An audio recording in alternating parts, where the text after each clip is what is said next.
réponse sera encore plus extraordinaire que tout ce que je peux imaginer. C'est un morceau de verre creux, en forme de cœur. Sa voix donne l'impression de s'élever par-dessus les collines qui nous entourent. Et le verre, il est rouge, pas? Aussi rouge que la robe que tu portes en ce moment même, Betty. Mais comment tu peux avoir un morceau de verre dans ton corps? Il est accroché avec une jolie petite ficelle. Et à l'intérieur du verre, il y a l'oiseau que Dieu a pris tout là-haut, au paradis. Pourquoi il a mis un oiseau dedans? Pour qu'il y ait toujours un petit morceau de paradis dans notre cœur. Je suppose que c'est l'endroit le plus sûr pour un morceau de paradis.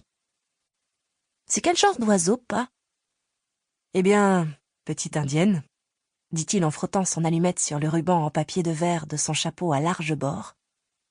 Je pense que ça doit être un oiseau étincelant, et que tout son corps brille de petits feux, comme les souliers rubis de Dorothy dans ce film-là.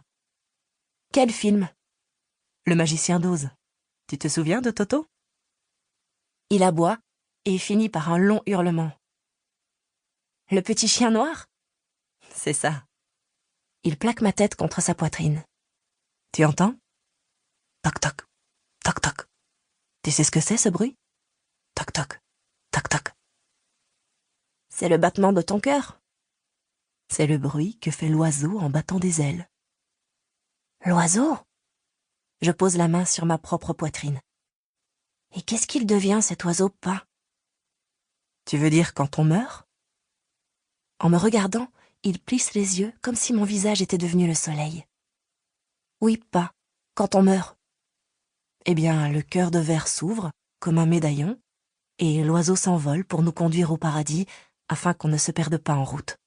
Tu sais, c'est très facile de se perdre quand on va dans un endroit où on n'est jamais allé avant.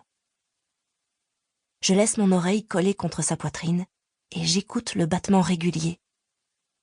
Dis pas, je lui demande. Est-ce que tout le monde a un cœur en verre? Non. Il tire une bouffée de sa cigarette. Juste toi et moi, ma petite indienne. Juste toi et moi. Il me dit de me reculer et de couvrir mes oreilles. Sa cigarette pendant au coin des lèvres, il lève son fusil et tire en l'air.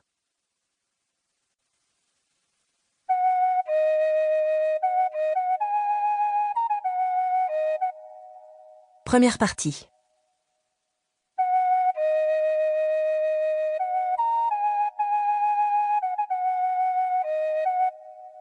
Je suis 1909-1961.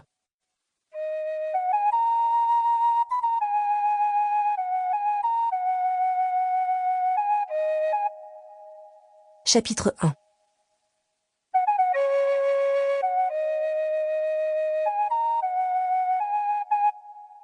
Il y aura des pleurs et des grincements de dents. Matthieu, chapitre 8, verset 12. Devenir femme, c'est affronter le couteau. C'est apprendre à supporter le tranchant de la lame et les blessures. Apprendre à saigner. Et malgré les cicatrices, faire en sorte de rester belle et d'avoir les genoux assez solides pour passer la serpillière dans la cuisine tous les samedis. Ou bien on se perd, ou bien on se trouve. Ces vérités peuvent s'affronter à l'infini. Et qu'est-ce que l'infini, sinon un serment confus? Un cercle brisé, une portion de ciel fuchsia. Si l'on redescend sur terre, l'infini prend la forme d'une succession de collines ondoyantes.